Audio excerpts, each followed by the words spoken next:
from St. Louis. Hey, welcome everyone. Happy Wednesday night, and thank you for tuning in to our third session of Kids in the Garden with Rena Zampieron. And Rena will introduce herself. I'm so excited for session three, Field to Fork. And I'm gonna pin you, Rena, and close my video. And we are recording this, and so if you're here, you will be getting a lot of things in a follow-up email too. All right, Rena. Take it away. Awesome. Thank you. And thank you everyone for joining us. I hope you've already had dinner because we're going to be looking at some images that might make you a little hungry. Good news is we will be making a snack together. Hopefully you got the email ahead of time about getting some heavy cream. If not, don't worry. We're just going to be making you feel a little bit hungry while we're doing our activity. So already Tina has jumped right on it. I put up in my slideshow, what influences your food choices? So Tina was first to respond. She tries to eat healthy, lots of fruits and veggies, and you have a CSA each year, which is a great way, community supported agriculture. It's a great way to try a lot of new things. So the first time I ever tried kohlrabi is when we had a CSA. I'd never even heard of it before. But that's awesome. Anyone else, feel free to toss up in the chat. What are some of the things that influence your food choices? I am comfortable sharing personally. Food choices in my house are a little complicated. I have two 8-year-olds that one of them is very much into carbs and meat sometimes. The other one is very fruit and veggie heavy.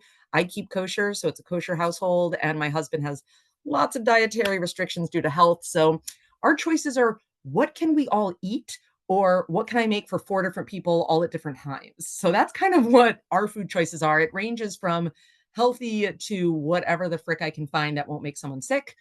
So it gets a little exciting in my house when it comes to food choices. Dinah, I am jealous, trying to eat as local as you can and eating the rainbow. Yes, that's a fun one. We'll talk a little bit about eating the rainbow today as well. Anyone else want to toss up in the chat? And no judgment here. If it's what's easy and that's what influences your food choice, I totally understand that.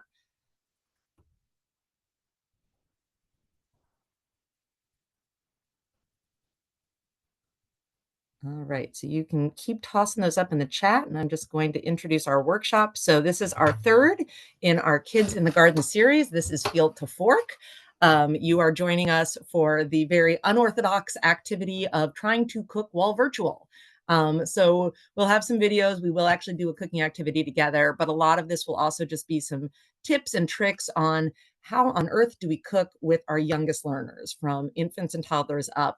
We're going to have a lot of ideas here. And as Dinah already said, after this workshop, you will get the recording, but I'm also going to send out a bunch of resources of some of the kitchen tools that I mentioned that I really like, some great ideas for kid-friendly cookbooks. So you'll get some more resources after this that will help support your exploration of cooking with young children. And as Dinah said, I'm Rena Zampieron, and I am the statewide early education manager for Mass Audubon.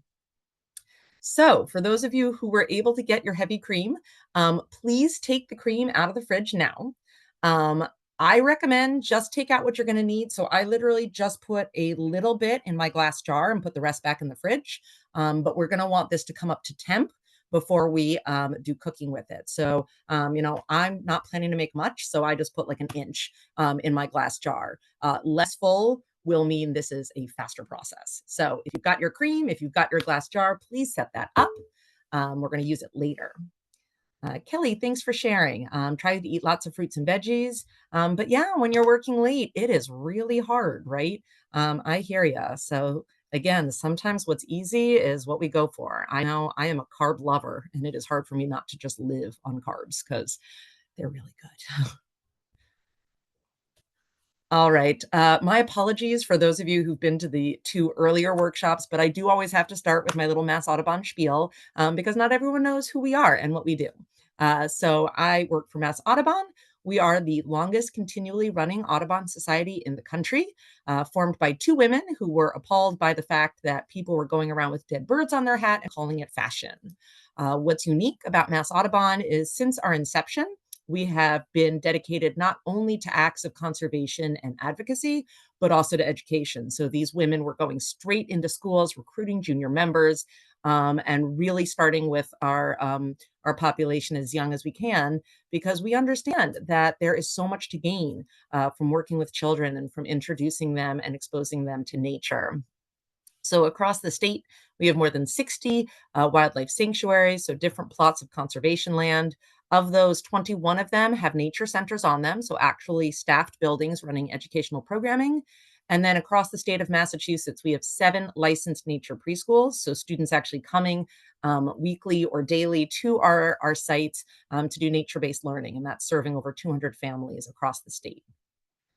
And we do have a very strong focus at Mass Audubon around early education, because we really do believe that working with children as young as we can has maximum benefit, not only to the health and development of the children, but also to building a lifelong relationship and dedication to being a part of nature. So we really want to support early educators. We want to make sure that all kids have access to nature so that they can really find their own place within it and build their own relationship.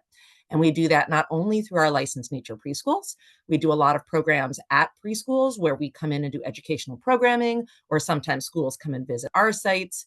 We also work with young families, providing educational programming for families and their children. And then through work like this, where we get to work with early educators like yourselves to help inspire you and build your repertoire for doing some nature-based and garden-based learning. So for any of you who were here for one of our earlier workshops, I always think it's just nice to ground us in some of the conversations we've already had. So for those of you who were here, if you don't mind answering just one of these questions in the chat, either what's one thing we did in our previous 2 workshops, or why was an activity important to you, or something that you might want to use in your own work. So I'll give you just a minute or 2 to toss that up in the chat.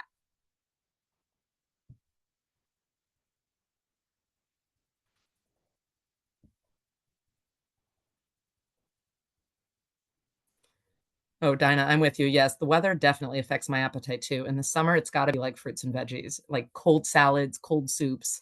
Um, Definitely not interested in hot dishes in the summertime.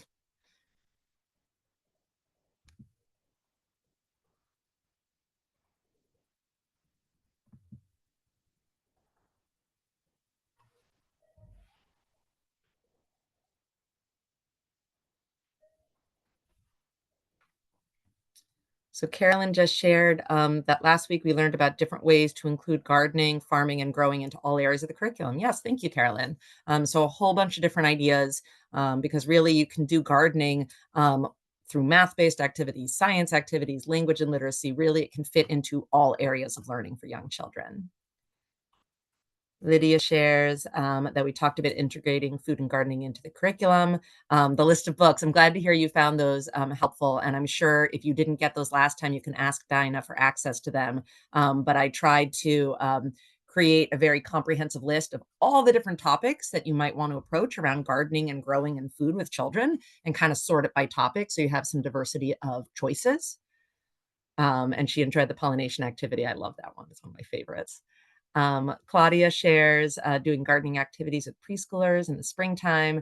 Love the idea of building the soundscapes. That's awesome. We talked about how we can create sound in the garden, both for a more sensory experience, but then also as a way to deter some of the pests that might come and eat some of your garden. So a kind of a dual use purpose there too. And then again, talking about the pollination, which was lots of fun. Thank you. I'm so glad that we're taking some of those activities with us and excited to try them out. All right, so today we're really going to be focusing on remember those 3 C's we talked about: curriculum, which is what we did last time, classroom, sorry, the cafeteria piece, which is really the food, the cooking, the tasting, and the eating, and then our next session, which will be in 2 weeks, is about that community connection. So both family communities and then also your greater preschool area community. So today we're talking about cafeteria, and you don't actually have to have a cafeteria for this to relate to you. I know most early education centers do not have cafeterias. They may not serve lunches. They may not serve snacks. that's okay. Even if you're just doing an occasional taste test or cooking with kids, that still counts as a cafeteria type activity. So you can kind of put the cafeteria at the back of your mind. This is really about tasting and eating food. So what does that look like in an early education center? So it might be cooking or baking with the children, creating snacks for the kids, taste tests. It might be, if you have a cafeteria, working with your nutrition staff to find both local and fresh food, but then also thinking about ways that you can create or utilize recipes that reflect the diverse cultures that you have within your community, and trying to ensure that children are exposed to both new recipes and new flavors, and also familiar ones as well.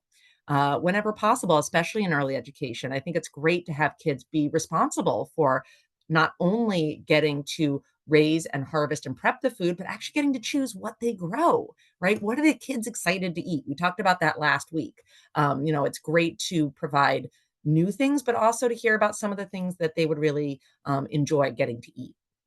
There are so many different ways to engage the community through cooking, through recipes, through eating. So we'll talk a little bit about that and then more in 2 weeks. It's also an opportunity to engage with local farms. They may have recommendations on local ingredients that you've never thought to try. We have one farm near me that I've discovered my absolute favorite variety of apple. It's called Burgundy. I've never seen it anywhere else. And my grandfather was an apple farmer. My mother has never heard of this apple. I can't buy it anywhere else. I'm completely obsessed with it. So that I never would have found if I hadn't gone to this local farm. And unfortunately, I'm now completely hooked and can't get them anywhere else. But that's another matter. But definitely engaging families in sharing recipes. And then, as I said before, finding ways to engage different cultures, as well as considering different health issues that may come into play when you're thinking about how can we safely and inclusively cook and eat with young children. All right, so how do we cook with kids? I know that this topic may cause stress. I get it. I just visited 4 Head Start classrooms yesterday and made one of a Mass Farm to School's excellent recipes, a cranberry apple kale salad with the equivalent of 60 children. Now, granted, it was in 4 different classrooms, so it was broken up, but that can feel a little daunting, right? That's a lot of kids. They're not even my students. I've seen them a few times, but I don't know all their names. I don't know all of their unique food allergies, their unique traits, but it can be done. And here's how we can do this. So, first of all, extra hands to clean up makes life so much easier. This is an awesome time to invite your director to come in and join you for the activity. Invite a parent to come in and be part of it. If you have a day when you have a volunteer who comes in, plan it for that day. Anytime when you know you might have an extra set of hands who can take the dirty items out of the way while you're working with the kids and just get those cleaned up makes things so much easier. Normally, I recommend doing small groups. This group I actually did do all together. But what I did is before we sat down at the table, I introduced all the ingredients we were going to use. I talked about the different pieces and how we were going to do them. I specifically showed them a kale leaf and I showed them how they're going to be picking off the leafy part from the stem. So by the time they all sat down, they knew what their first action was going to be. And then as kids finished, I could start directing them to the next step. So I'd already prepped them on what was the expectation and what was their role going to be. It is really important to pick recipes that allow children to engage meaningfully and that don't put too much on yourself. So, in order for me to prepare for this, I had already peeled the apples and cored them. So, when I got in, the kids could use the little choppers or the children's safe knives. We'll show these to you in a moment. I didn't have to sit there and peel them while they were there. The apples were just ready to go. I could just toss them in the chopper and the kids could do all the work. So they didn't have to sit there and wait while I did the part that I wasn't going to be able to teach them or have the time to do. When I did a sweet potato chocolate spread, I had already pre-peeled and cooked them so they could do the mixing and the mashing and all of that. But I didn't have to have heat. I didn't have to have time for cooking. I didn't have to work with hot potatoes that could burn the kids. I'd already done the things they couldn't do so that then they could do all the things without me having to, hold them back, right? You want to think about recipes that can highlight fresh produce, maybe things that they haven't seen fresh before, things, maybe they're used to them in cans, but not getting to see them fresh. And hopefully some local ingredients as well. In our recipe, 4 of the ingredients could be locally produced. We had honey, we had cranberries, we had kale, and we had apples, all of which can grow in Western Mass. Maybe not the cranberries, but close to local, right? So I really wanted to focus on things that they could actually potentially go to a farmer's market or go to the grocery store and get locally with their families. But I do also want to think about culturally responsive ingredients and recipes.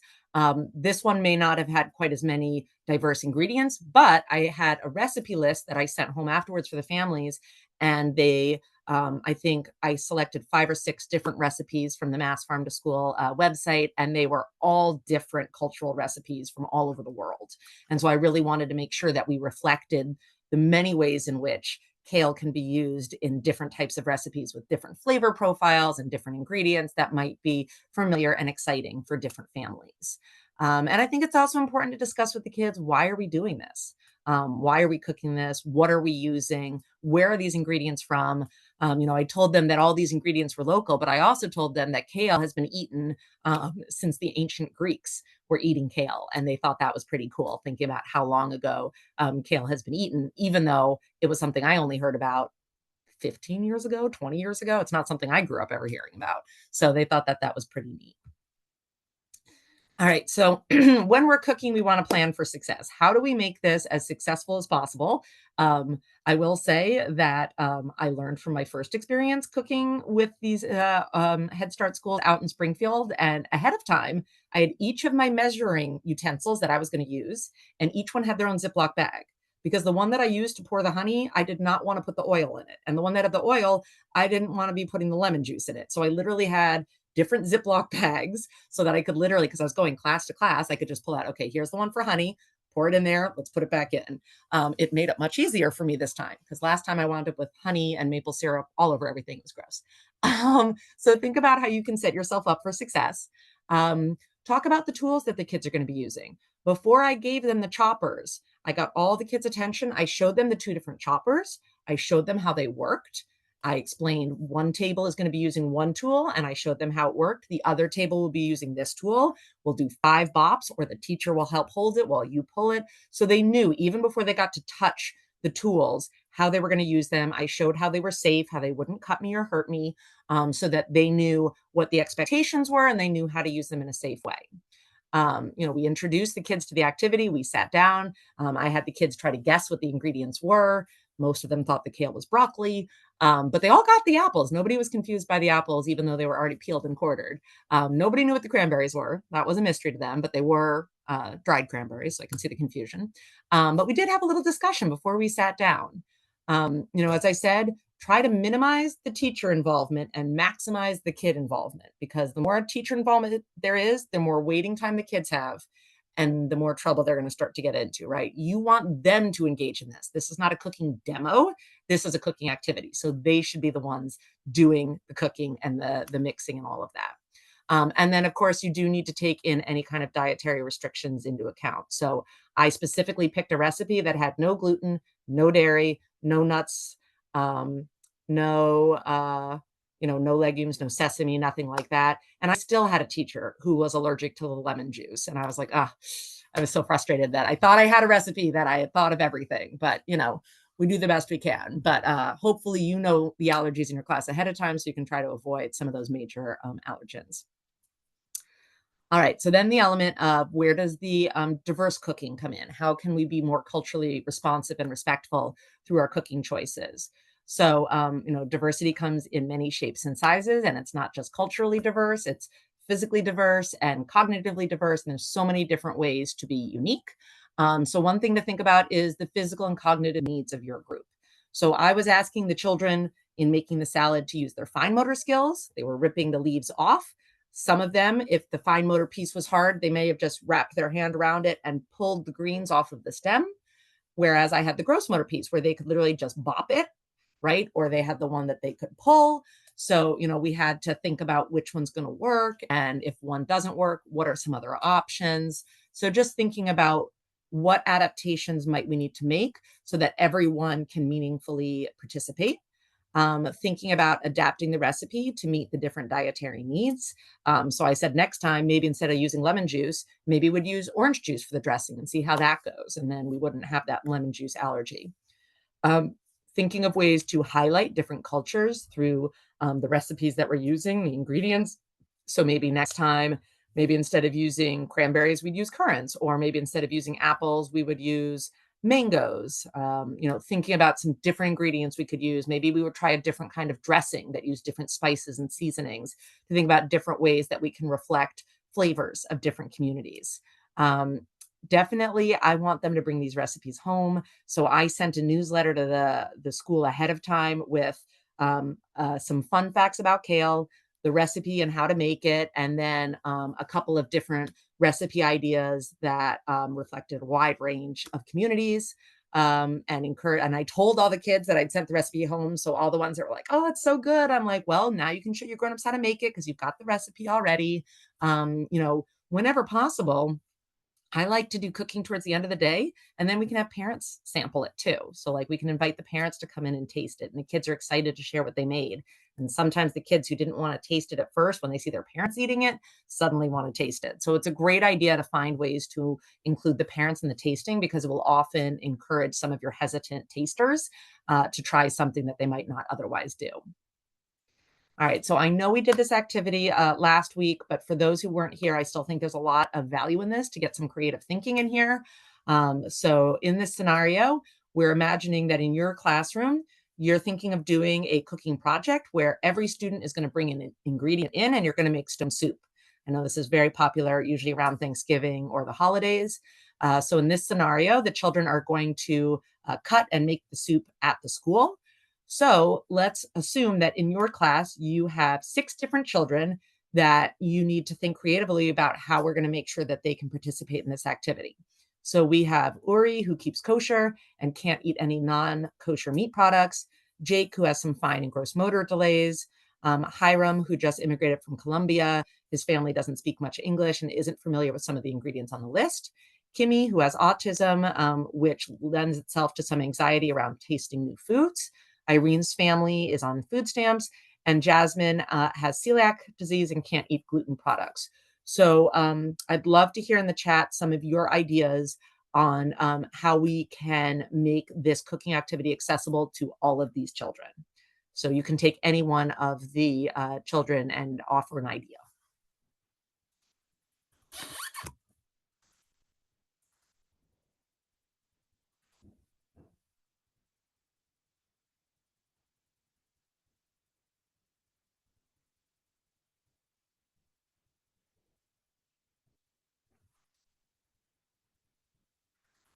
Anita, I'm just catching up on your post. I loved the how much you enjoyed the drawing the apple activity.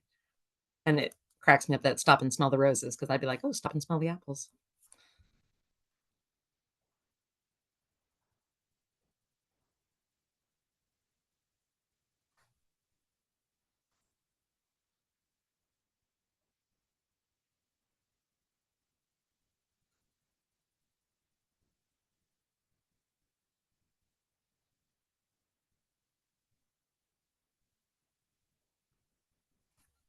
All right. Well, while you're jotting down your thoughts, I'll get us started here. And I have to admit, I put the first one on there for me because I keep kosher and have had situations like this where there have been cooking activities that I could not participate in because they involve meat.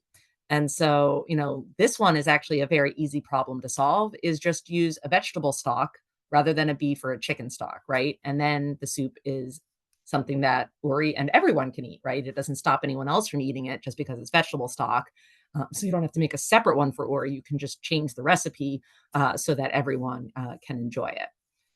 So for Jake, with some of the fine and gross motor delays, it might be that the cutting would be hard, holding the knife and using that, but perhaps Jake could be involved in stirring or pouring the ingredients. There may be some adaptive knives that would allow him to grip it more easily.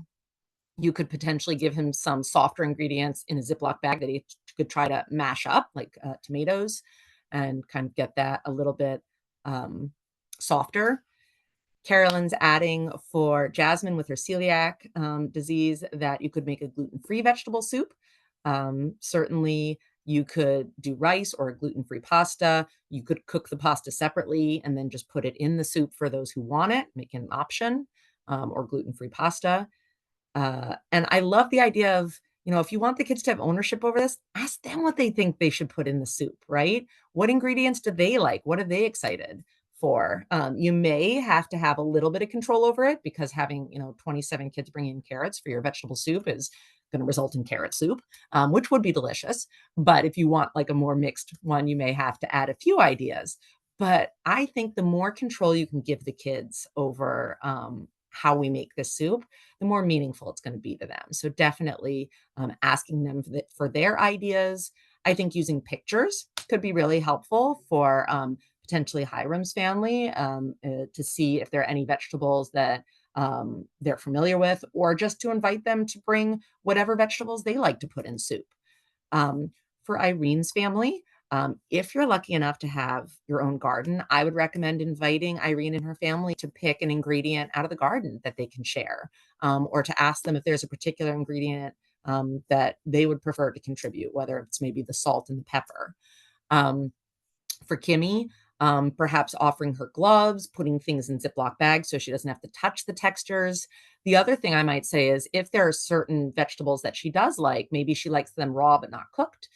So you could set some aside and she could eat the raw veggies, or you could just pull out the veggies from the soup that she does like.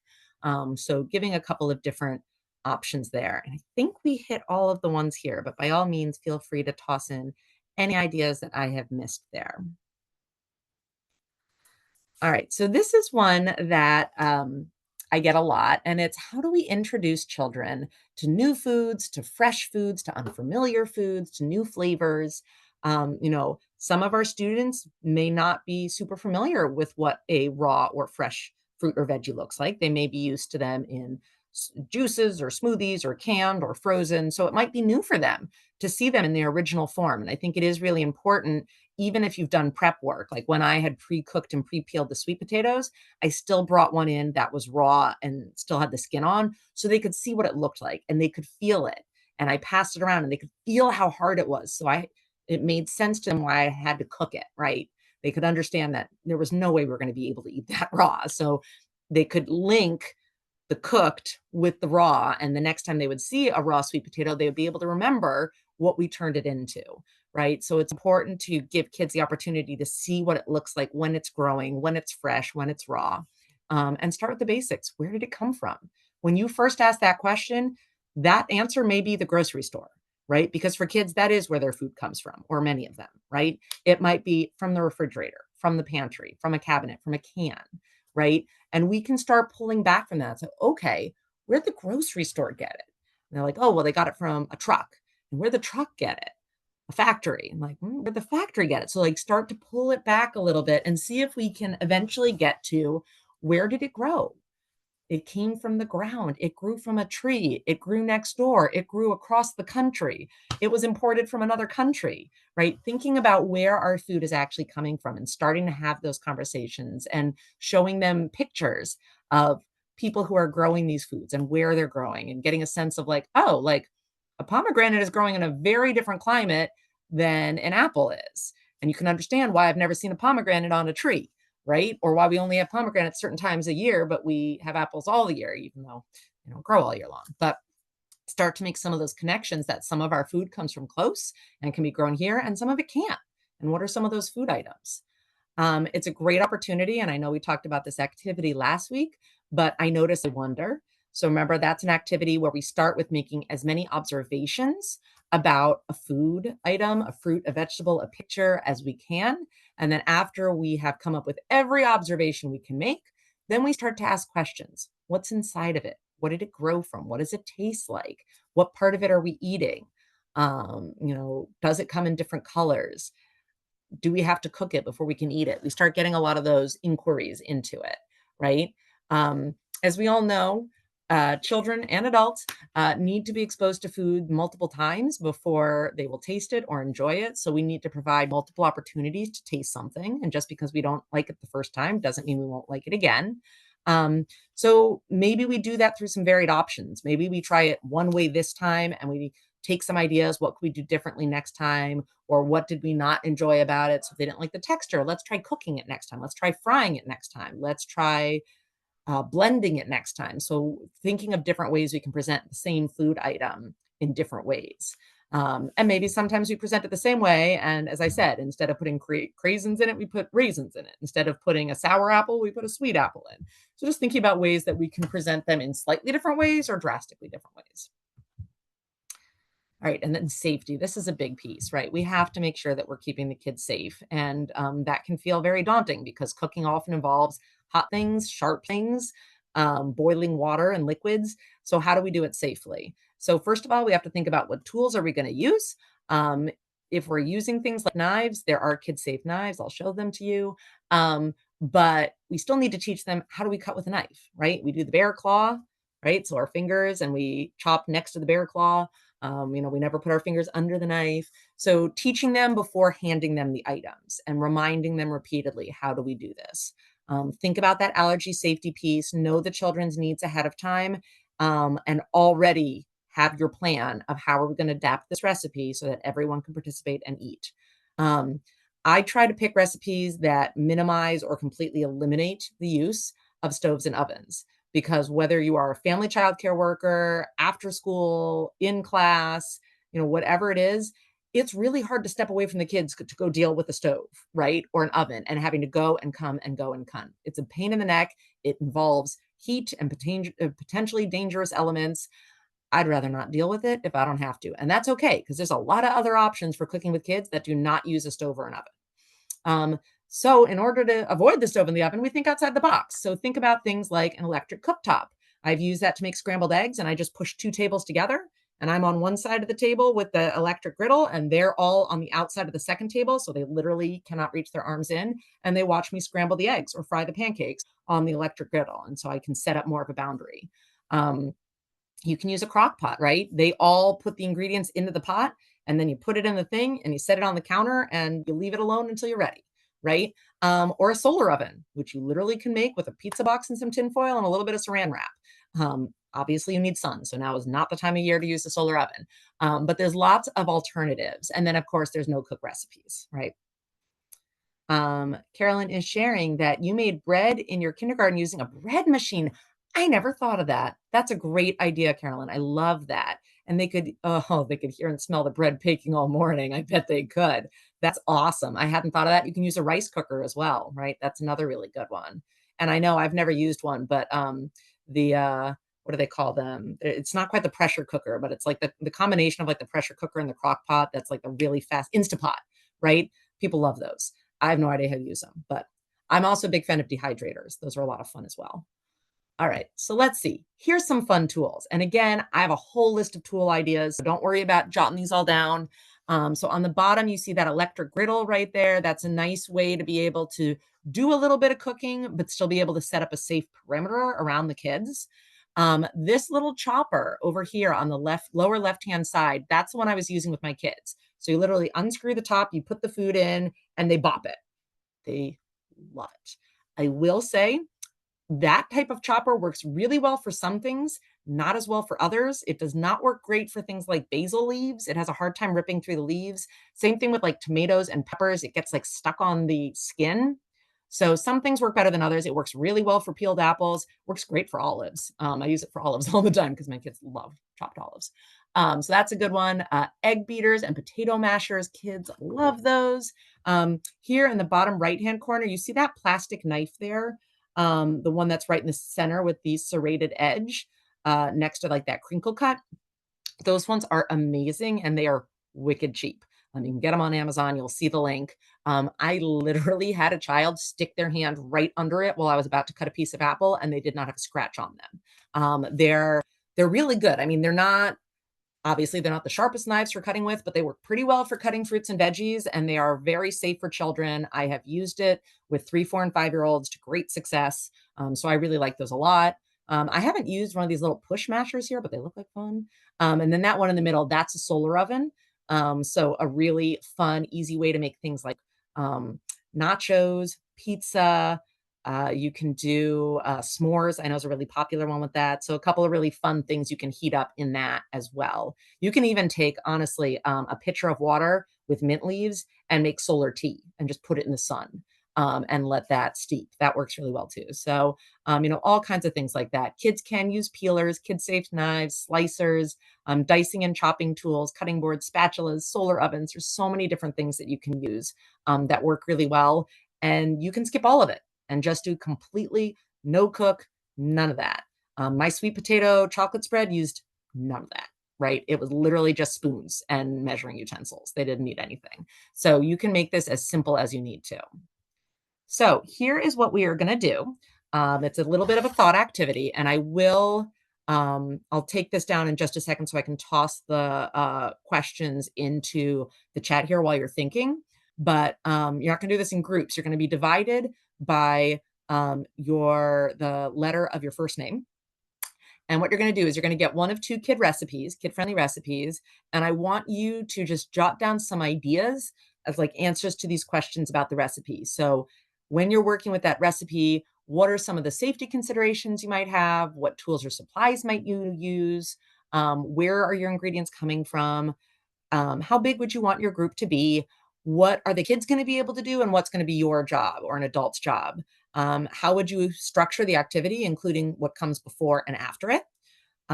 What do you think might be the biggest challenge of this recipe and cooking it with kids? And how would you deal with it? And then for those who are excited to give it a little bit deeper thought, how might you connect or adapt this to reflect your preschool program's diverse cultural heritage that you have there, that collective heritage? So here's what I'm going to do. I am going to, escape that for one moment so I can toss this text into the chat so you'll be able to see it. All right, so here come the questions. Sorry, just bear with me for one moment. There we go. Copy. Toss that up in here. Perfect. So that's that. And then now I will put this back up so you can see it. All right. So if your first name starts with A through L, I want you to answer the questions in the chat for the pea shoot pesto recipe. If your first name starts with M through Z, I want you to answer these questions for the sweet potato chocolate spread. And I'm going to give you 10 minutes to do this. So I'm going to turn off my screen and mute for a minute, but I will be here if you have questions. And then we're going to come back at 6:50, and I'd love to hear some of your answers for these two recipes. My apologies if I mispronounce. All right, so 6 children to a group. I think that's a great idea. And yep, you can definitely have adults help with the food processor. You can also have kids come up one at a time and do like press the pulse button so that they can each get to blend it up a little bit. That can be fun, but keeping in mind that some children may be sensitive to the noise. And so for some of them, you may want to encourage, first of all, give them warning when you're going to do it and allow them to step away and cover their ears. I say this because my daughter is very sensitive to noise and does not love the sound of the blender. All right, let's see some other wonderful ideas coming in here. So safety. Yep, peas are legumes and can sometimes trigger peanut allergies. That's a good one. Now, it's interesting. I don't know if a child who's allergic to peas would be allergic to pea shoots. So that's the actual tendrils of the plant. It's the leaf and the stem. And I don't know. That would actually be a really important thing to find out because it's not necessarily the same, but it's definitely something I would want to know. So you could replace the pea shoot, as I say in there. You can use kale, you can use basil, you can use arugula. There's a couple of other options. You can use garlic scapes. So there are alternatives if there is potentially an allergy. Yep, food processor can be a safe distance from the kids, maybe 1 or 2 at a time pushing the button. Tools, you're going to need bowls, a tool to cut the garlic cloves. Again, the bopper works really well for the garlic cloves. Lemon juicer, yep, you could have the kids do the lemon juicing and squeeze it. You may want safety goggles for them in case it squirts on them. They could rip the kale or basil or the pea shoots with their clean hands. Small groups. Since the kids are more familiar with seeing peas than pea shoots, this would be a great recipe to connect with the parts of the plant, and it's often more edible than what you see in the grocery store. That's really cool. The other thing is, if you're like my programs and you're only 9 months of the year, you may only get to the pea shoot stage and never reach the pea plants producing peas. So it's a great thing that if you want to plant it with the kids and have it before they leave in early June, you could do that because you'll have pea tendrils even if you don't yet have pea pods. So that's another great benefit there. Adults could pre-cook the pasta. Yes, excellent. That will save time. You can also put it on a cracker. Then there's no heating element, and pre-peel the garlic. Yep. And you can have the lemon already cut. All great ideas. Katie shares, thinking about 4 to 6 kids, pouring the lemon juice, the cheese, and the salt. They could help separate the cloves. Yeah, that's always fun. And they might want to peel the cloves. Some kids would like do that for hours, and then some are going to get frustrated.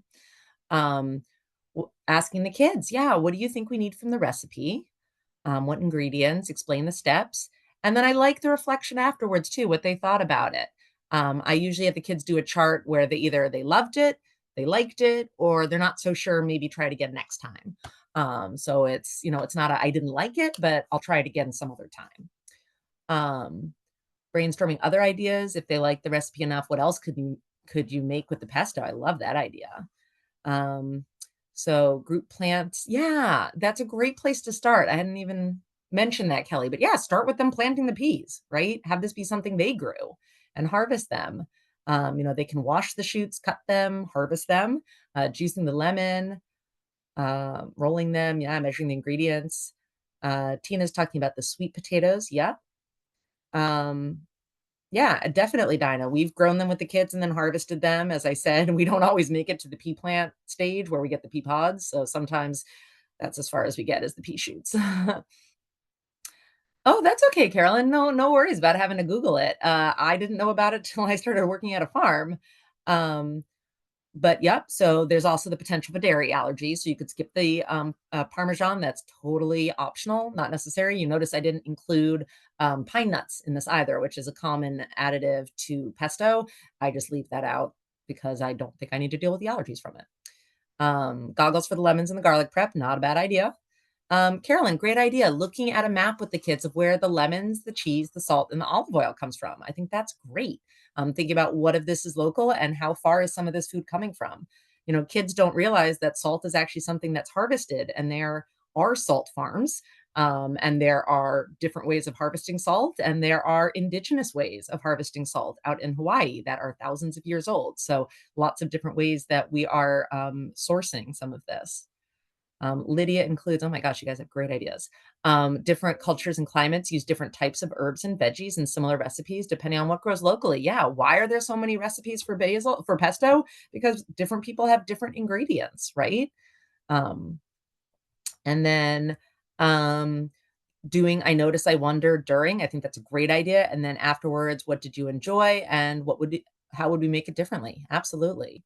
Tina says for the sweet potato, the safety, the peeling and the chopping, the boiling and draining the items. So you do that ahead of time probably, or that's what you're concerned about with safety.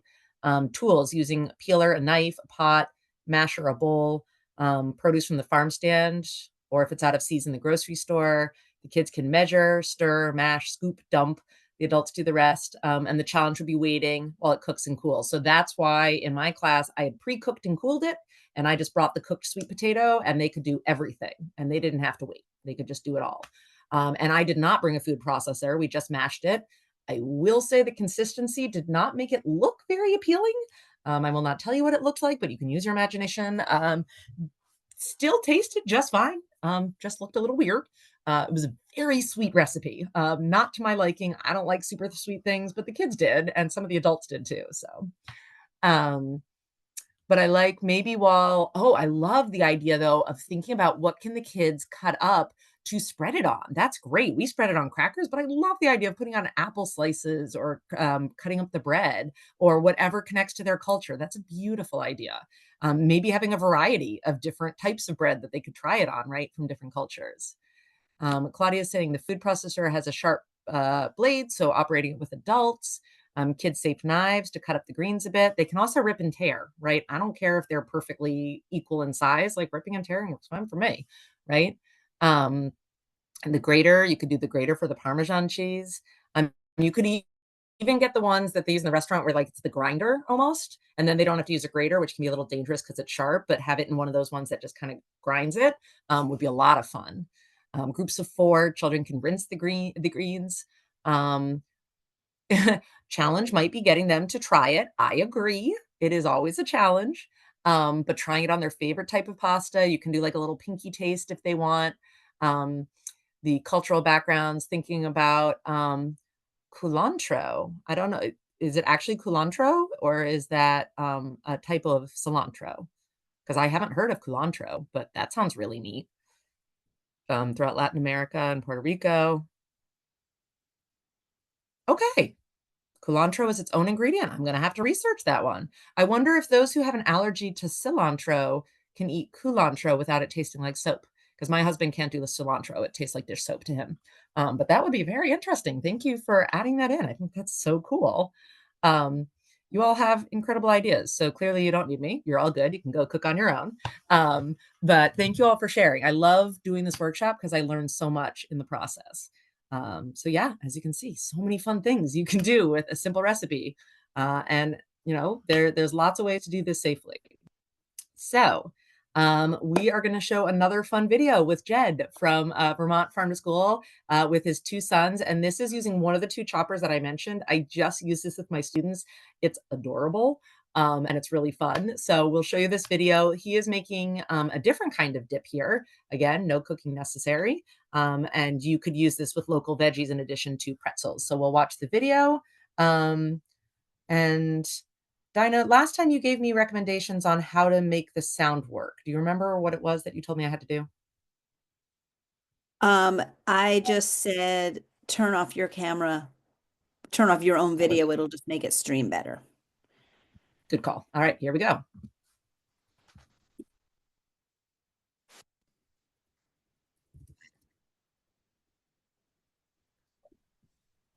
Rena, I cannot hear it. Is it that it's too quiet or is it not coming through at all? Um, hmm. I did not hear it at all, but maybe other Did people anyone else did. hear it? When you went to, um, is your volume up on your thing? Because I don't know if it's sharing your the sound from your computer or from your speaker. Um, I upped the sound here. Let me try it one more time and see if this helps. Okay.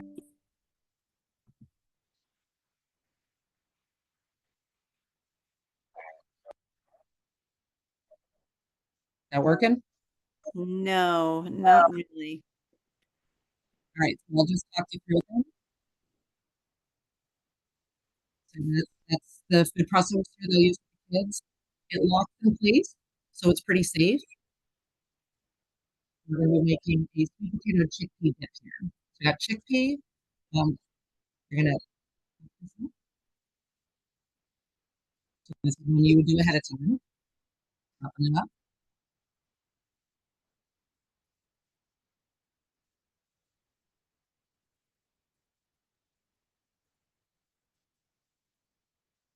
All right, so we'll pause it there and I'll just quickly walk you through it, and then I'll show you the next stage. So he's just saying that he pre-cuts the sweet potato and then steams it, and then you can just easily peel it. I personally would just boil it and have it already steamed. The ingredients, he'll show it to you again, but it's basically going to be the sweet potato. It's going to be the chickpea. It's going to be aquafaba, which is the liquid that came in the can with the chickpeas, and then salt, and I think it's either olive oil or corn oil. I will clarify that in a minute, but you'll see how he mixes them all up there.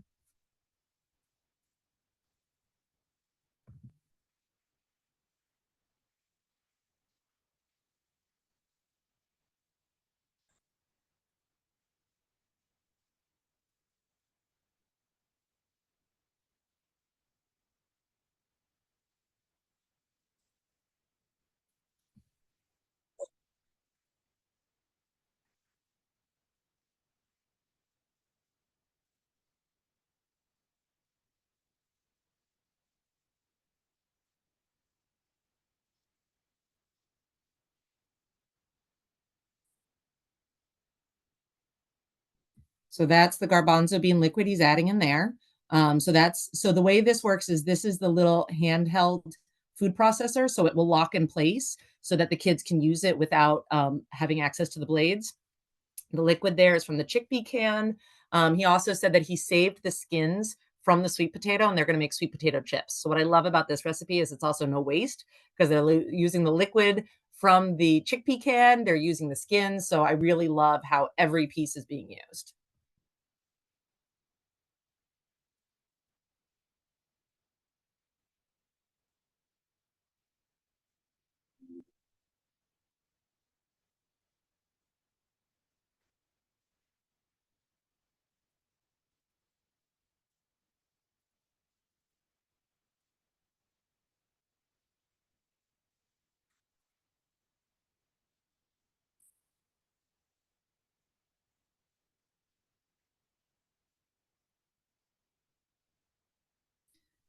All right. So he mixed the ingredients without his sons, but now the sons are going to do the mixing part. I would have the kids help with pouring the ingredients in. I think, or because the sweet potatoes are soft, you could probably even have them mash the sweet potatoes and put them in before it gets mixed. But you decide what makes the most sense for you. But check out how this awesome cutter works.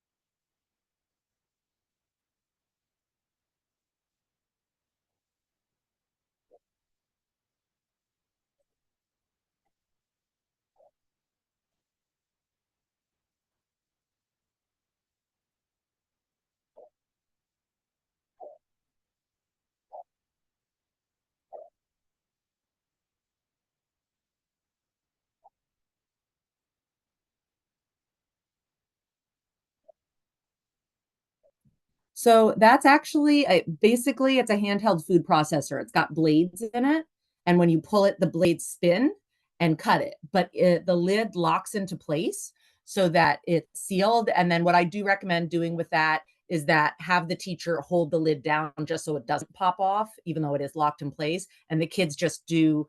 It's literally like a pull start boat, right? They're just pulling it, which is super cool. And I used it with the kids yesterday to cut up the apples, and it worked really well.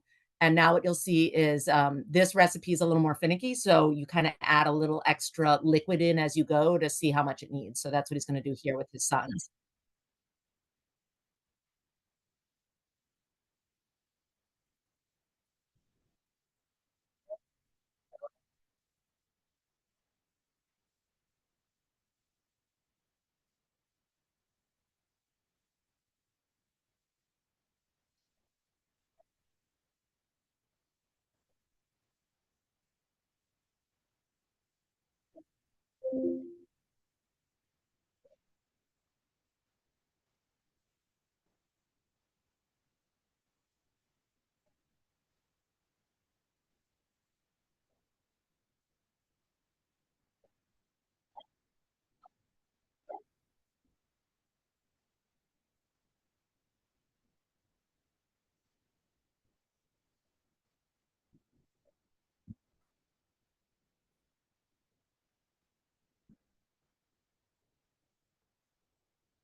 So the other nice thing about this, and they don't show you, is that blade part also just pops right out. So you literally could just take the blade part out and it's a bowl with the dip in it. And it usually comes with an extra lid that you can put on top of it. So it literally can go from cooking with the kids to straight in the refrigerator.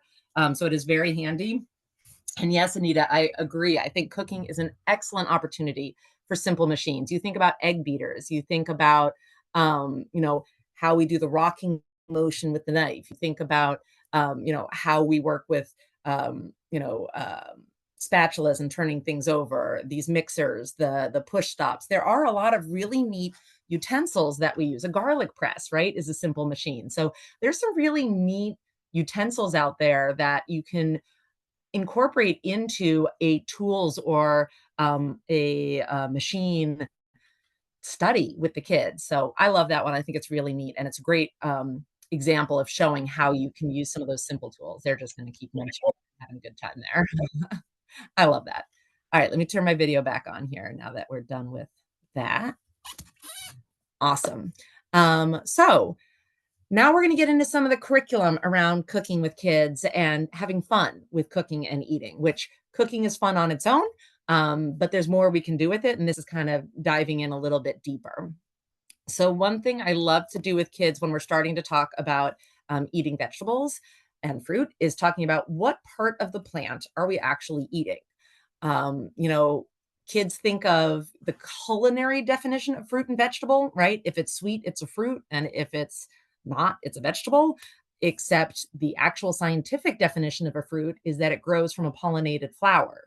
By that definition, tomatoes, zucchinis, cucumbers, pumpkin, squash, I'm missing a ton, peppers, all of those are fruit because they're all growing from a pollinated flower. So, you know, when we think about what are we actually eating, because not every vegetable we eat is in fact a fruit, there are many different parts. So, for example, we often eat leaves like different types of herbs like oregano and basil. We eat lettuce, we eat kale, we eat chard, collard greens, right? Cabbages. All of those are leaves. Kids always, it blows their mind when I'm like, did you know that you ate leaves? And they're like, I don't eat leaves. And you're like, you do, right? We eat seeds, right? When we're eating corn, peas, beans, sunflower seeds, those are all seeds. Great question, Carolyn. Where do you classify mushrooms? A mushroom is a fruiting body, but it is not a fruit. It's not even a plant, right? They're their own group. It's a fungi. Um, they can be grown commercially. They can be grown on farms. So I definitely would want to include talking about mushrooms, but it's definitely going to confuse kids a little bit when you start it, because they're not vegetables. They're not plants. They're not, so that because they're not a plant, they're neither a fruit nor a vegetable. They are a fungus. And we eat lots of fungus, right? We eat fungus in our cheeses.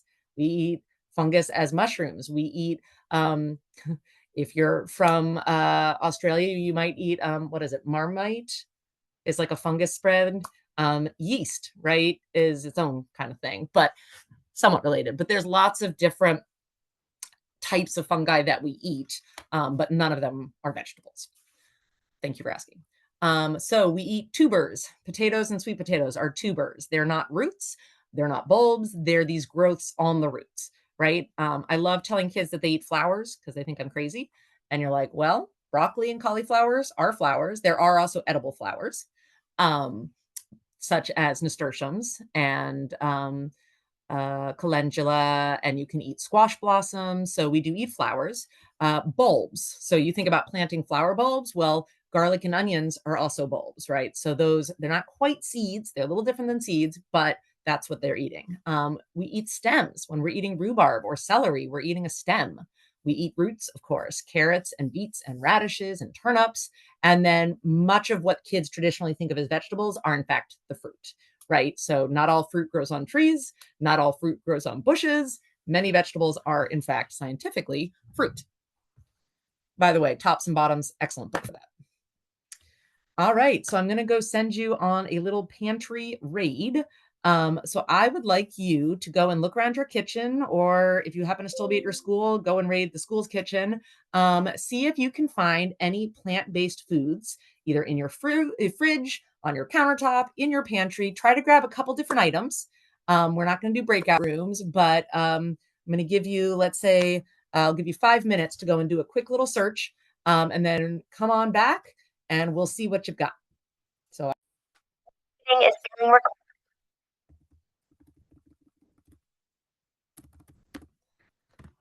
All right. If you don't mind sharing what you found in your kitchens in the chat, I'd love to see what you were able to locate.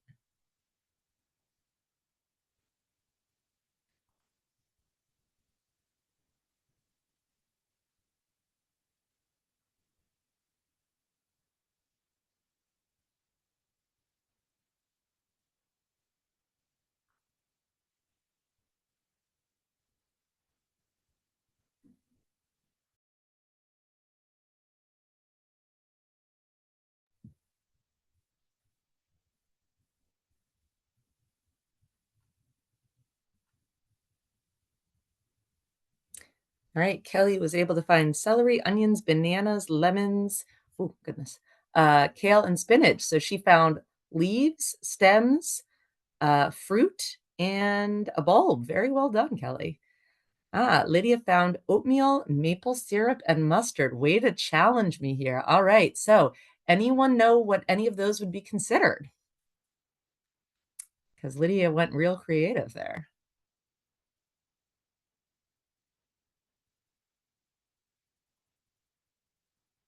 So Lydia, with the mustard, you have a seed, right? Because mustard is mustard seed. With the maple syrup, you have sap, which is really cool. And maple syrup is not the only sap or maple sap that we consume. In fact, root beer was originally from sassafras, and birch beer came from birch trees. So sap is one I didn't even think to include on here, but you're absolutely right. We do sap. And then the oatmeal, I believe that would be, I'm trying to remember when we're eating that, is that the seed part of the oats? I think oats are seed, but Dinah, please correct me if I'm wrong on that one. But I think that would be considered seed. Oh, Dinah found tofu. Tofu comes from a seed, right? Edamame is a seed, and that makes tofu. We have bok choy. So bok choy is both the leaf and kind of a stem. We had onion, we had bulbs, we had a flower, and soy sauce. So soy is also a seed. Very good. You're making me hungry, Dinah. All right, chickpeas. Excellent. So another seed there. We have bananas, apples, some fruit, kashi cereal. So you've got grains there. So again, I think when we eat grains, that's coming from the seed of the plant, and lettuce, leaves. Sugar and flour. So sugar comes from sugar cane. And I believe the cane is the that they're harvesting from the stem. So that would be coming from the stem. And flour, again, we talked about, is probably the seed part, I believe. Yep, Dinah's got it. Grain, sap, and seed. There you go. I see a bunch of fruits from Carolyn, including figs. We had onions, so bulbs, pistachios. That is interesting. Pistachios, I would imagine, are, well, they're a nut. Nuts are usually like the seed. But if you've ever seen a cashew grow, it is very bizarre because it looks like it grows on the bottom of a fruit. Pepita is a seed, sunflower seeds, sesame seeds, and celery, a stem. Onions, potatoes, and squash. So you've got a fruit, a bulb, and a tuber. Carrots is the first root veggie. Narissa got it. It's the first root veggie I saw there. Excellent. And then tomatoes, fruit, and cashew-based mozzarella cheese. There you go. You've got to look up a picture of what cashews look like when they're growing if you haven't seen it before. It is very bizarre. Cinnamon. Anyone know what part of the plant the cinnamon is? That's a unique one there. Yes, it is the bark. Very good. Cinnamon is bark. I did this recently with students where we talked about all the things we got from trees, and I had a good time bringing in some of those unusual ingredients there. White flowers from the seed, but has the bran and germ processed off. So seed-ish. Yes, parts of a seed. Very good. Awesome. You guys did great. I'm trying to think, was there anything? Let's see. Trying to see if we missed any of the groups. We got leaves, seeds, tubers, flowers. Yeah, I think you guys got every single thing on there and a few I didn't even think of. So well done. All right. So yep, you did really well, and you came up with a few I hadn't thought of. You could have brought in mushrooms too, and we could have talked about that, but again, not a plant. Yes, see, Carolyn, you found out what the way cashews grow, right? Feel free to toss the link in there so everyone can see it because it's very unexpected, right? Awesome. Okay, so I always like to give this one, but with a little bit of a disclaimer. It's okay to play with your food with the intent to eat it, right? So we are playing with our food with the intent to eat. We are not playing and then wasting. That is a very important distinction. So we are going to learn some activities that you can do that allow, oh, Dinah, no one grabbed chocolate. That's a seed, right? Or coffee, right? Beans, coffee beans. Missing out. And nobody grabbed tea either, which would have been leaves. Sorry. So we're going to talk about ways to play with your food with the intent to eat. So we're going to go through all of this, but just to give you a quick lowdown, Dinah already told us she loves to eat the rainbow, which is a very healthy way to eat. We're going to talk about making edible art. which includes dough sculpting. We'll talk about woodchuck salad, which is a math activity, making your own salad dressing, doing taste tests, making butter, ice cream, and so much more. All right. So, yeah, well, don't we all try to aspire to eat the rainbow, right? There are actually books on eating the rainbow, by the way. Anyway, so eating the rainbow is the concept of eating things that represent all the different colors of the rainbow.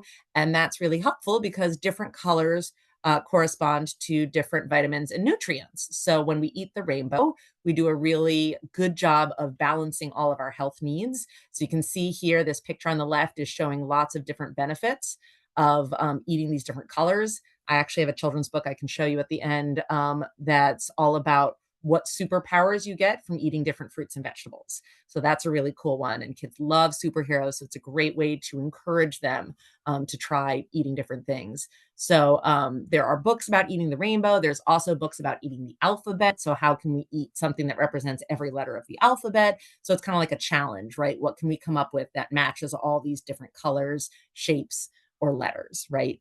So thinking about that is kind of a playful way to eat with the kids. All right, don't worry if the sound doesn't work on this. There's no talking.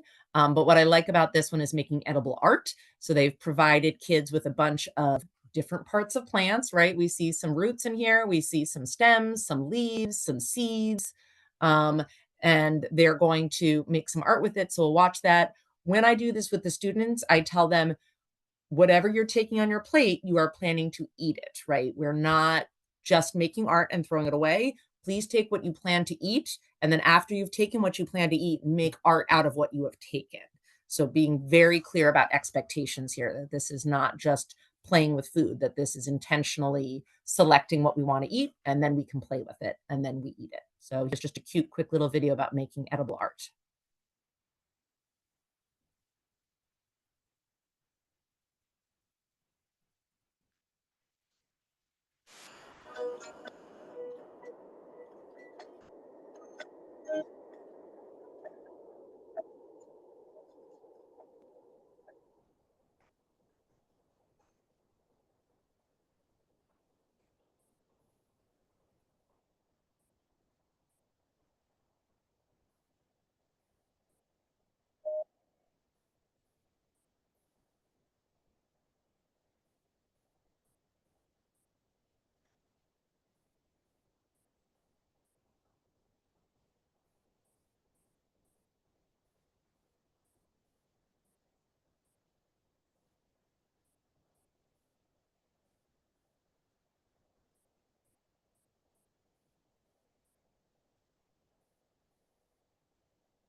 I like that one. I think it's just cute. I will also say it also always reminds me of my childhood. My grandfather, when he would visit, would make me pictures out of cheese for breakfast because I really like cheese. And I wasn't allowed to eat any of the cheese in the picture until I told him what the picture was of. So I had to guess and figure out what the whole picture was before I was allowed to eat any of the cheese. So again, playing with the intent to eat, I definitely ate all the cheese that was on the plate, but we had fun with it first, and it was a very fun memory. So I have done this with children, and it is just a fun little way to encourage some creativity with our food. So dough sculpting is another really fun way to play with your food before you eat it. If you've ever read the book Sunbread by Elisa Clevin, it's all about a town that is rather sick of winter weather, and it's gray and it's rainy and it's wet. And the baker bakes a great big sun. And it's so warm and comforting that the real sun comes out and everyone has a good time. It's got a recipe in the back, but you can do it with any kind of baking dough, and just let the kids form things. The only trick to it is you need to watch it a little more carefully in the oven, because since they're going to make different sizes, things are going to cook at a different rate. You can also use this for, excuse me, making soft pretzels as well. So there's a couple different types of dough recipes you could use. Just let the kids form what they would like to form out of it, and then make sure that you make a map for yourself of who made what. Otherwise, kids are going to get upset that you gave their bread to somebody else. But it's usually a very successful activity, and the kids have a great time with it. All right, so garden treats. So woodchuck salad, this is just one example of it. You can make it any way that you like, but it's a fun little counting activity. So you'll have bowls of ingredients set up, and they have to take 5, 1 item, 4, 3, 2, 1 squirt of dressing, stir it 6 times, and enjoy. So just fun little math one. You can do it as a fruit salad version.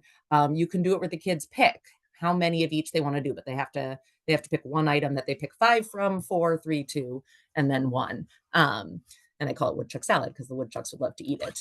The other thing I really like to do, this is a super, super simple and very successful cooking activity that I teach teachers and kids alike, is to make your own salad dressing. And this is a great way because then you can use it either with greens that you've grown yourself, or lettuce, or any vegetable that you've made, and make a dip, and each kid gets to make their own. So here, again, you need to do a little bit of prepping with the kids, talking ahead of time how we're going to do this. I have a variety of liquid ingredients and a variety of solid ingredients, and they all have, small measuring spoons, and I'll give them some kind of limit. So you can do up to 2 spoonfuls of each ingredient, or up to 1 spoonful, or you can do up to 3 spoonfuls of any ingredient, whatever it may be, just so they don't dump it all in. But it's really hard to make a dressing out of these ingredients that doesn't taste good, as long as you put some limits on how much of any one ingredient they use. So ingredients I like to have out: balsamic vinegar, olive oil, you can do honey, maple syrup, mustard. I'm sure there's more, but these are ones I like to have around. You can do salt, pepper, chopped up either fresh or dried basil, onion flakes, paprika, cayenne pepper, whatever you feel like using. And then they mix it in their bowl, and then they put the lettuce in their own bowl, or they dip their veggies in the own bowl. And I've done this with kids as young as 3, and they've made some really tasty salads, that have been very good. So it's a fun one to try out, and everyone gets to make their own flavors. And this is another place where you can really reflect some different cultural recipes and flavors by bringing in different types of herbs, and you could bring in mirin, or sesame oil instead of the olive oil. You can try different things there that might give it different kinds of flavors to it. Right, garden taste tests, right? This is a lot of fun, and we should definitely be doing taste tests with the kids.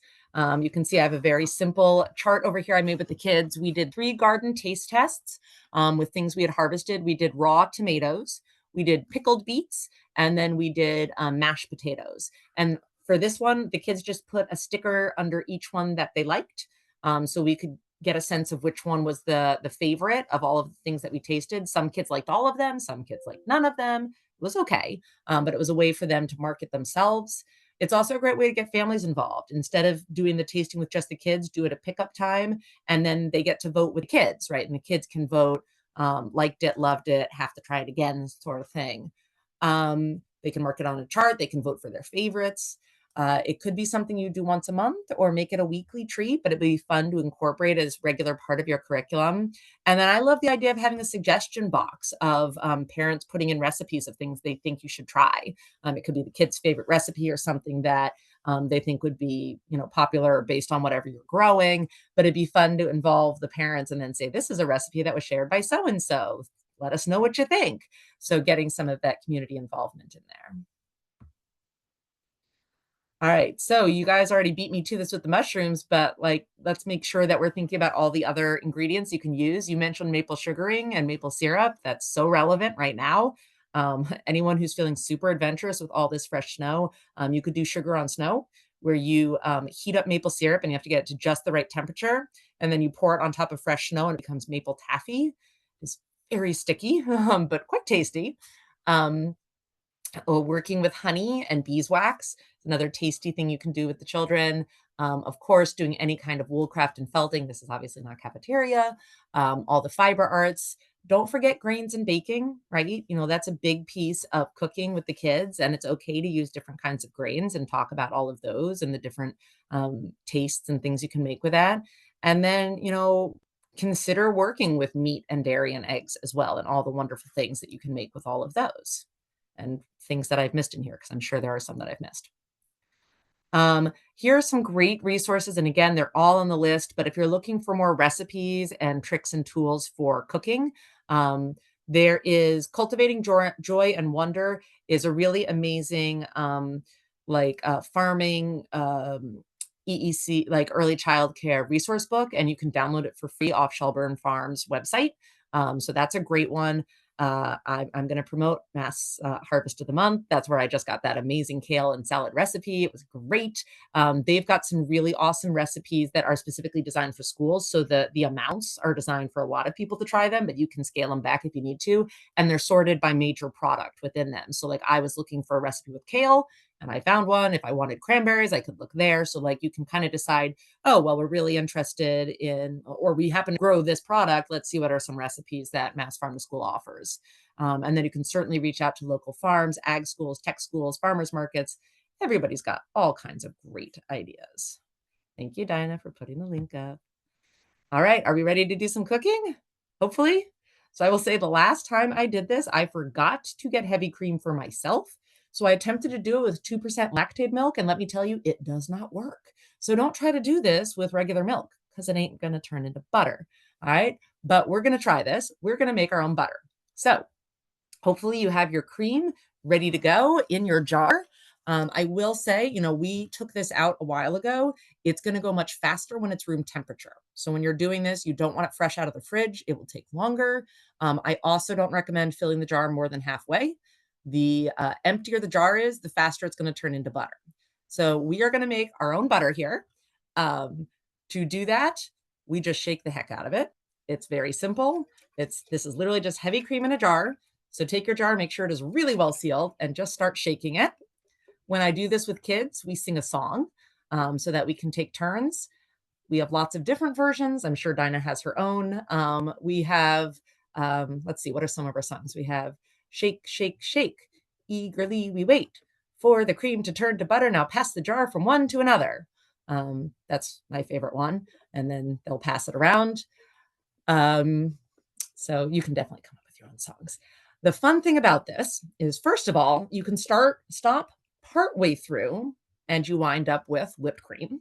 So that's a fun one. I do recommend adding a little bit of vanilla and a bit of powdered sugar to it so that it has a bit more flavor. But that's a great thing to do in June when you've got fresh strawberries that are growing. But yes, thank you for showing about butter making. I do also have a video about that too. So what you're going to start looking for is, right now you can see the cream is completely covering the walls. That means I'm not close.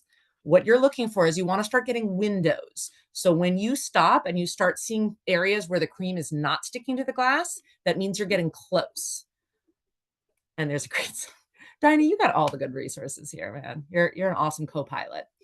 So you're going to keep going. I hope I'm not the only one sitting here making butter, because that would be a little embarrassing, but that's fine. Let's see, are we getting any windows yet? No. See, this is why you need to do this with children, because children will shake this forever. Another fun dairy activity you can make with kids is making ice cream, which they do sell a fancy ice cream ball from LL Bean, but really all you need is 2 coffee cans of different sizes, metal coffee cans. You put the ingredients in the smaller coffee can, and then you stick the smaller coffee can inside the bigger coffee can, lids on. You fill the bigger coffee can with ice and salt, and then the kids just roll the can back and forth. And that will eventually make ice cream.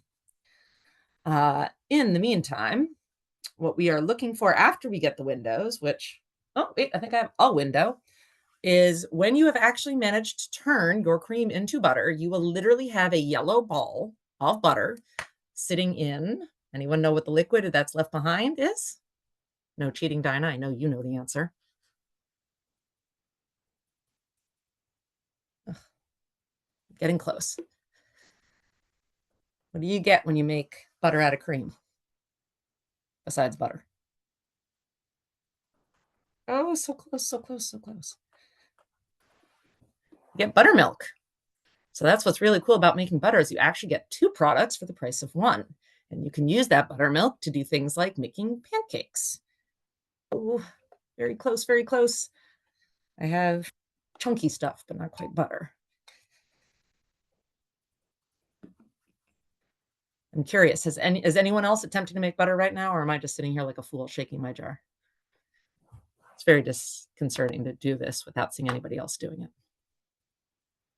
All right, so I'm going to show you what I've got right now. I'm not quite there yet. I've got, let's see, it's nice and chunky. It's pretty close. Oh, wait. Oh, another minute or two, and I think I'll have it because I'm beginning to see some liquid coming out. I get it. Come on. Now you're there. Just about.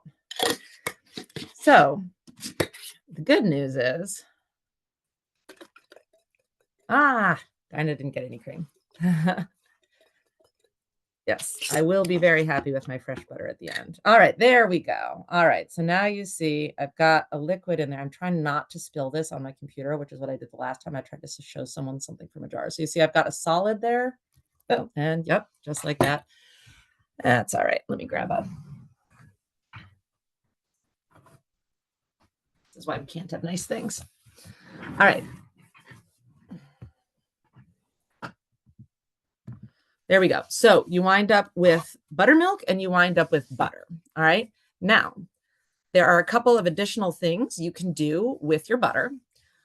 First of all, if you are planning not to eat all of the butter right away, you're going to have to rinse it because some of that buttermilk is going to stick to the butter and it's going to cause it to spoil. So what you do is you pour out the buttermilk and you put cold water in it and you rinse by shaking it, pour out the water, pour more water in. When you do it and the water comes out clear, you've rinsed off all the buttermilk and now it will keep in your fridge for about a week. You can add herbs to it. You can add salt to it. You can add honey or maple syrup if you're trying to make a sweet one. But you basically now have created butter that you can spread on crackers with the kids and have a nice little snack. And it's delicious, right? So that is an easy thing that you can cook with the kids, and it requires no sharp utensils and no heat. And if you've grown fresh herbs, this is also a really nice way to get some of the fresh herbs in there with your garden. But you can also, use this if you're going to do cooking to like make carrots or something like that. So you can use it as an ingredient to cook with the kids as well. All right. Whoops, sorry. Going too far forward. All right. So as I said before, the liquid that you get when it separates out is the buttermilk. You can save it for making pancakes or biscuits, rinse it with the cold water, add things to it, have a good time with it. And if you really want to have fun, you can also make bread or crackers with the kids. And I'm going to show you a quick video of that as well. And earlobe dough, I'm sorry, it's a really weird name. I'm a little scared to do it just because I am very recipe oriented, but it is technically possible, if you are brave, to make bread with kids using no measurements whatsoever. The reason why it's called earlobe dough is when you've added the ingredients together, you add it until the texture of the dough is about the same texture as your earlobe, and you know that it's ready, and you can just make bread out of that. So you just mix the ingredients and keep adding until you get that texture, and then you pop it in an oven. I did actually do this activity at Shelburne Farms where one group followed a recipe and one made earlobe dough, and we made balls of bread and put them in the oven, and you couldn't tell the difference between one and the other. It was incredible, but I'm still very scared not to use a recipe. But it can be done with kids. I just find that making bread is a little more finicky in terms of recipes with kids, but it certainly can be done. So I'm going to try this and see if it works. It's a little different than the other one because I had to put the link in. So I think what I'm going to do is I'm going to pause my video. I'm going to click on the link and then I'm going to pause it for just, all right. So did that show up? Do you see that right now? This little cute little kid holding a jar? Yes. Okay, awesome. So let's see how this works, and maybe you'll be able to hear this part.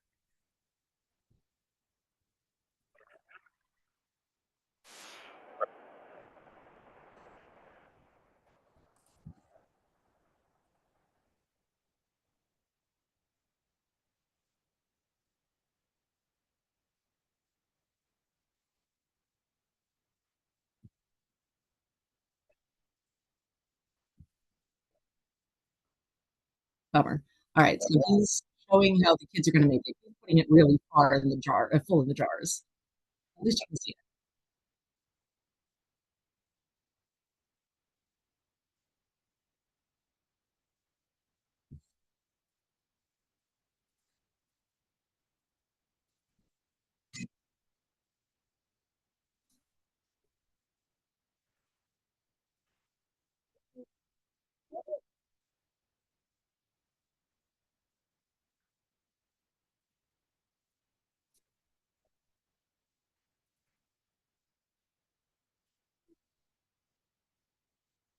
So I'm gonna skip forward just a little bit because you kinda saw you can see the pictures of the kids, shaking it, but what I want you to see here is what they do in terms of making bread, because I think that's pretty neat.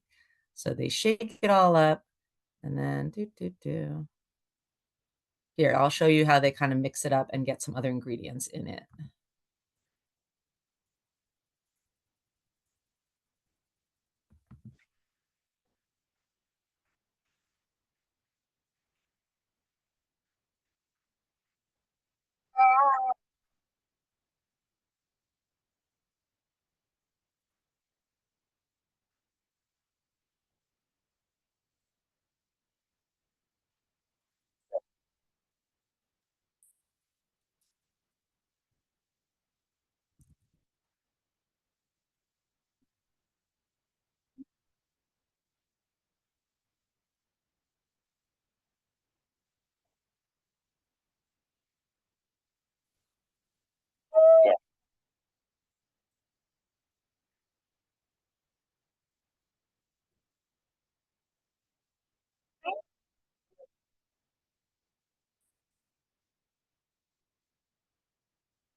I just love that. I think it's fun getting to watch the process with the kids. Um, and I think it's different when you actually get to see the kids doing the craft themselves and get to see how Jed interacts with them and kind of introduces it. I'm sorry you couldn't hear it, but I'll make sure you get the links to those videos as well because they have a couple different ones where he's cooking with them, and I think it's just neat to be able to see that. Yeah, I wonder about that too, Carolyn, why the color, the children don't even mention that the color of the butter changes, that it goes to yellow. Um, I don't know, why the kids didn't ask that. It seems like something they would want to know. Um but I'm not a huge expert on that. I mean, we've separated out the liquid part, but I don't exactly know why it changes colors. Awesome. So, just to prompt you for next time, and I know we won't be meeting for next week because a lot of you have school vacation this coming week, but to think ahead for our next session, we're going to do the same review we did last time. So, just the description: what did we do? Why was it significant to you? And then how you might use in your work. So, just be thinking ahead with that going forward. So lastly, and I know we're just a few minutes early here, but I did want to share with you just a few more resources in addition to the ones that I'm going to send to Dinah to share with you. But other things that Mass Audubon has to offer, we offer a whole host of different early education workshops and trainings. This is our Kids in the Garden series, but we also have a lot about how to teach outdoors in nature with young children, ways to explore the weather, and kind of troubleshoot some of those challenges, as well as a whole bunch of different workshops on how to address the different areas of curriculum through a nature-based way.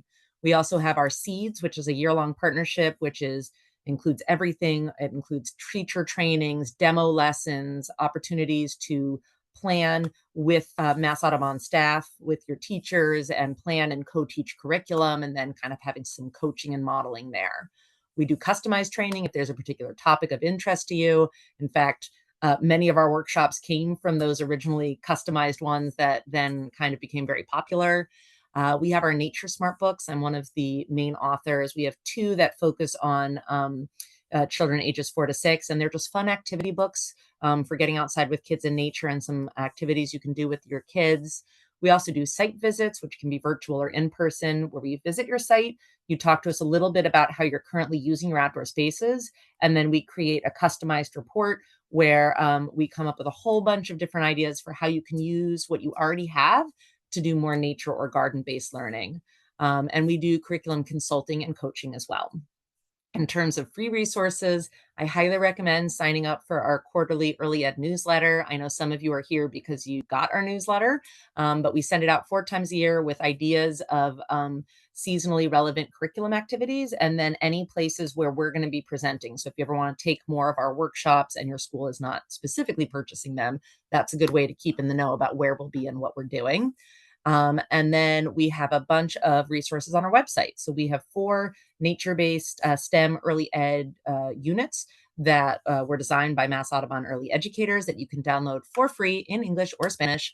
The topics are trees, soil, weather, and birds.